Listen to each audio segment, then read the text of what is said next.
বারবার তৃণমূলের জেলা নেতৃত্ব সহ রাজ্য স্তরের একাধিক নেতা নেত্রীর ওপরই বিভিন্ন সময় ক্ষোভ উগরে দিয়েছেন হুমায়ুন। চাপা রাখতে পারেনি তৃণমূলের সুপ্রিমোর ওপর থাকা ক্ষোভও সময় সময় দিয়েছেন হুমকি হুঁশিয়ারি, তাতে লাভ হয়নি কিছু। এবার শেষমেশ বাংলাদেশ সফরে সঙ্গে ক্যামাক স্ট্রিটকে জড়িয়ে ফেলা, অথচ নিজেই আবার বলছেন বাবরি মসজিদ তৈরিতে বিদেশি অনুদান প্রচুর এসেছে। বাংলার শাসক দলের ওপর ক্ষোভ থেকেই এমন মন্তব্য করেছিলেন কি হুমায়ুন? চর্চা তুঙ্গে। কারণ আমাকে ক্যামাক স্ট্রিটের নির্দেশে আমি বাংলাদেশে ছিলাম। 28 সেপ্টেম্বর থেকে 10ই অক্টোবর অব্দি আমি বাংলাদেশে ছিলাম। পুজোর মধ্যে বাংলাদেশে দারুণ সময় কাটিয়েছেন তৃণমূলের সাসপেন্ডেড বিধায়ক হুমায়ুন কবির। 4 দিন ছিলেন বাংলাদেশের আকর্ষণীয় পর্যটন কেন্দ্র কক্সবাজারে। গিয়েছিলেন নারায়ণগঞ্জের সোনারগাঁও উপজেলার বারুদি চৌধুরীপাড়া গ্রামেও। সেখানে দেখে এসেছেন রাজ্যের প্রাক্তন মুখ্যমন্ত্রী জ্যোতি বসুর পৈতৃক ভিটে। গিয়েছিলেন ঢাকার অভিজাত এলাকা ধানমান্ডিতে। সেখানে শেখ মুজিবুর রহমানের বাড়ি দেখে এসেছেন, যেটি এখন উগ্রবাদীরা ভেঙে গুড়িয়ে দিয়েছে। পদ্মা সেতু দেখার পর নদীতে নৌকাতেও ঘুরেছেন। হোটেলে মাছের নানান পদ দিয়ে জমে খাওয়ারও খেয়েছেন। এই সবকিছুই ছিল মুর্শিদাবাদের বেলডাঙ্গায় বাবরি মসজিদের ভিত্তিপ্রস্তর স্থাপনের আগে। কিন্তু বাবরি মসজিদের শিলান্যাসের আগেই কেন হুমায়ুনের এই বাংলাদেশ সফর, তা নিয়ে চর্চা কম হয়নি। এসবের মাঝেই হুমায়ুন কবির বলে বসেছেন, ক্যামাক স্ট্রিটের নির্দেশেই তিনি বাংলাদেশে গিয়েছিলেন। কারণ আমাকে ক্যামাক স্ট্রিটের নির্দেশে আমি বাংলাদেশে ছিলাম। 28 সেপ্টেম্বর থেকে 10ই অক্টোবর অব্দি আমি বাংলাদেশে ছিলাম। কিছুদিন আগেই বাংলাদেশের সংখ্যালঘু অত্যাচার ও হত্যার একটি রিপোর্ট কার্ড প্রকাশ করেছিল নয়াদিল্লি। গণ অভ্যুত্থান ও অন্তর্বর্তী সরকার তৈরির মাঝের সময়কালে বাংলাদেশে কিভাবে হিন্দু বা সে দেশের নিরিখে সংখ্যালঘুদের ওপর অত্যাচার নির্যাতন চলেছে, সেই তথ্য তুলে ধরা হয়েছিল কেন্দ্রের তরফে। কিন্তু হুমায়ুন যেন এই সব রিপোর্টের ধার ধারেন না। এসবের মাঝেই হুমায়ুন নিজের মুখেই জানিয়েছিলেন, প্রতিদিন তার ফোনে 5 থেকে 6টি করে বিদেশি কল এসেছে। অনেক ক্ষেত্রেই অনলাইন কল আসছে, নম্বর দেখা যাচ্ছে না।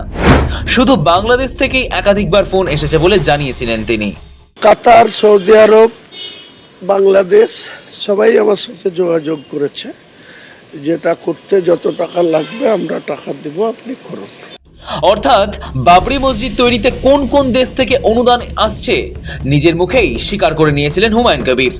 এদিকে বলছেন, ক্যামাক স্ট্রিট থেকে তৃণমূলই তাকে বাংলাদেশে পাঠিয়েছিল। প্রশ্ন এখানেই, যে ক্যামাক স্ট্রিট নিয়ে নিজেরই মিথ্যে সাজানো মন্তব্যতে নিজেই সেফ সাইট হয়ে গোল খেয়ে গিয়েছেন হুমায়ুন কবির, তৃণমূলের একাংশের ওপর যে বেজায় খাপ্পা হুমায়ুন কবির, তা তিনি চেপে রাখতে পারেননি কখনোই। বারবার তৃণমূলের জেলা নেতৃত্ব সহ রাজ্য স্তরের একাধিক নেতা নেত্রীর ওপরই বিভিন্ন সময় ক্ষোভ উগরে দিয়েছেন হুমায়ুন। চাপা রাখতে পারেনি তৃণমূল সুপ্রিমোর ওপর থাকা ক্ষোভও। সময় সময় দিয়েছেন হুমকি হুঁশিয়ারি, তাতেও লাভ হয়নি কিছু। এবার শেষমেশ বাংলাদেশ সফরের সঙ্গে ক্যামাক স্ট্রিটকে জড়িয়ে ফেলা, অথচ নিজেই আবার বলছেন বাবরি মসজিদ তৈরিতে বিদেশি অনুদান প্রচুর এসেছে। বাংলার শাসক দলের ওপর ক্ষোভ থেকেই এমন মন্তব্য করেছিলেন হুমায়ুন। হুমায়ুন তার বাংলাদেশ সফরের মাঝেই এক সংবাদ মাধ্যমকে জানিয়েছিলেন, বাংলাদেশের সর্বত্র হিন্দুদের সঙ্গে কথা বলেছেন পুজো কমিটির লোকজনদের সঙ্গেও। মনে হয়েছে বাংলাদেশে হিন্দুদের ওপর নিপীড়ন নির্যাতনের অভিযোগ মিথ্যে। হিন্দুরা বাংলাদেশে ভালোই আছে। তাৎপর্যপূর্ণ বিষয় হলো, হিন্দু সহ সংখ্যালঘুদের ওপর অত্যাচারের অভিযোগ সম্পর্কে বাংলাদেশ সরকারও একই কথা বলে। বেশ কিছুদিন আগেই আন্তর্জাতিক সংবাদ মাধ্যমকে দেওয়া সাক্ষাৎকারে বাংলাদেশের প্রধান উপদেষ্টা মোহাম্মদ ইউনূস দাবি করেন, সংখ্যালঘু নিপীড়নের অভিযোগ মিথ্যে। এগুলি ভারতের ফেক নিউজ বলেও মন্তব্য করেন তিনি। প্রধান উপদেষ্টার এই বক্তব্যকে উৎসাহের মধ্যে কাঁটা ঘায়ে নুনের ছিটে মনে করেছিলেন হিন্দুরা। ওপার বাংলায় থাকা একাধিক হিন্দু সংগঠন দাবি করেছে, ইউনূস যে শুধু মিথ্যে কথা বলছেন তাই নয়, তিনি নিজের অবস্থান বদলে ফেলেছেন। কারণ 2025 সালে ইউনূস তিনি নিপীড়নের অভিযোগ মেনে নিয়েছিলেন। বাংলাদেশে থাকা সংগঠন সংখ্যালঘুদের ওপর হামলা, বাড়িঘর পোড়ানো, ব্যবসা বাণিজ্যের হামলার খতিয়ান সরকারের হাতে তুলে দিয়েছে। তাতে বলা হয়েছে, ইউনূস জামানায় 330 দিনে বাংলাদেশে হিন্দুদের ওপর হামলার 2000-এর বেশি ঘটনা ঘটেছে। সংগঠনের আরো দাবি, এবার পুজোর আগেই বাংলাদেশের 64টি জেলার 13টিতে দুর্গা প্রতিমা ও প্যান্ডেলের ওপর হামলার ঘটনা ঘটে। বাংলাদেশের 49টি পুজো মণ্ডপে 2025 সালে হামলা হয়েছে। তবে হুমায়ুন বলছেন অন্য কথা।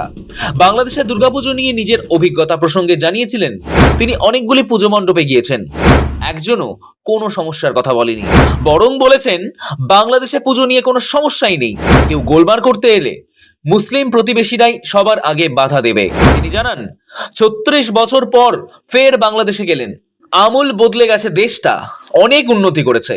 হুমায়ুনের এসব মন্তব্য নিয়ে চর্চা যখন চলছেই ঠিক সেই সময় 6ই ডিসেম্বর অযোধ্যার বাবরি মসজিদ ধ্বংস হওয়ার দিনই পশ্চিমবঙ্গের মুর্শিদাবাদে বাবরি মসজিদের ভিত্তিপ্রস্তর স্থাপন করে ফেলেন হুমায়ুন। তার আগেই অবশ্য বেলাগাম হুমায়ুন কবিরকে দল থেকে সাসপেন্ড করে ফেলেছিল তৃণমূল বারবার দাবি করেছে যারা ধর্মের নামে রাজনীতি করে তার সঙ্গে দলের কোনো সম্পর্ক নেই, কিন্তু হুমায়ুন কাকে পাত্তা দেয়?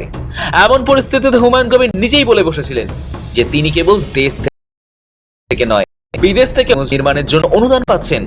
তবে তিনি বাবরি মসজিদ নিয়ে তার উদ্দেশ্য এবং তার উদ্দেশ্যের জন্য কার সমর্থন পাচ্ছেন তা নিয়ে কোনো মন্তব্য করেননি। এদিকে আবার এও বলে বসেছেন যে ক্যামাক স্ট্রিটের নির্দেশে তিনি বাংলাদেশে গিয়েছিলেন। ফলে একদিকে বিদেশি অনুদান পাওয়ার তত্ত্ব, অন্যদিকে বাংলাদেশ সফর নিয়ে ক্যামাক স্ট্রিটের নির্দেশের তত্ত্ব। কোথাও কি খেই হারিয়ে ফেলেছেন হুমায়ুন কবির?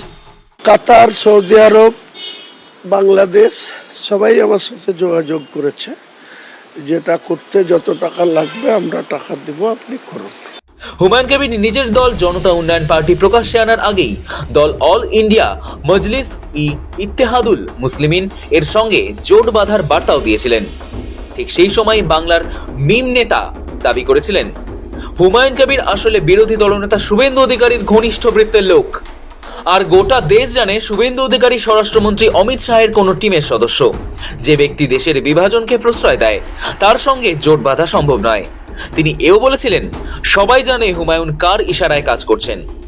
মুর্শিদাবাদে অযোধ্যার ধামের পাল্টা বাবরি ধাঁচের মসজিদ নির্মাণ নিয়ে বিতর্ক যখন তুঙ্গে, ঠিক তখনই ভরতপুরের সাসপেন্ডেড তৃণমূল বিধায়ক হুমায়ুন কবিরকে নিয়ে বিস্ফোরক মন্তব্য করেছিলেন মিমের জাতীয় মুখপাত্র সৈয়দ আসিম ওয়াকার। जहां तक तो मेरी इंफॉर्मेशन है उसके हिसाब से हुमायूं कबीर नाम का व्यक्ति शुभेंदु अधिकारी जो भारतीय जनता पार्टी के बंगाल के सबसे बड़े नेता हैं उनकी टीम का कोर मेंबर है। और पूरा इंडिया जानता है, पूरा भारत जानता है कि शुभेंदु अधिकारी टीम अमित शाह के कोर मेंबर है।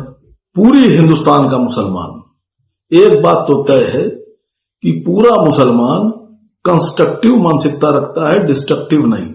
जितनी मेरी समझ है और जितना मैंने उनको समझा है वो ये है कि पूरे हिंदुस्तान में असद ओवैसी साहब अकेले ऐसे नेता हैं जो कभी भी मोहब्बत, अमन, चैन और एकता के खिलाफ रहने वाले व्यक्तियों का साथ नहीं दे सकते।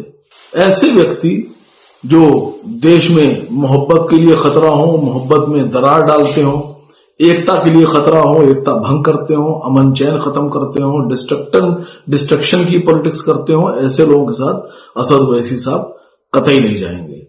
और बंगाल का मुसलमान जानता है कि हुमायूं कबीर किसके इशारे पर कितना काम कर रहे हैं और क्यों कर रहे हैं।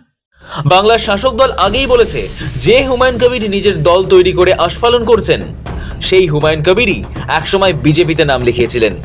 তিনি এখন বাংলায় থাকা সংখ্যালঘুদের উস্কাচ্ছেন। বিজেপিকে সাহায্য করার জন্য, ভোট ভাগাভাগির জন্য এই দল ঘোষণা।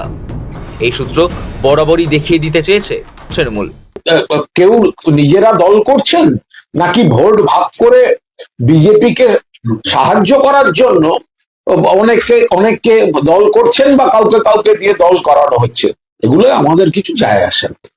এইসব কথাবার্তা আমরা অনেক শুনেছি, অনেক দেখেছি।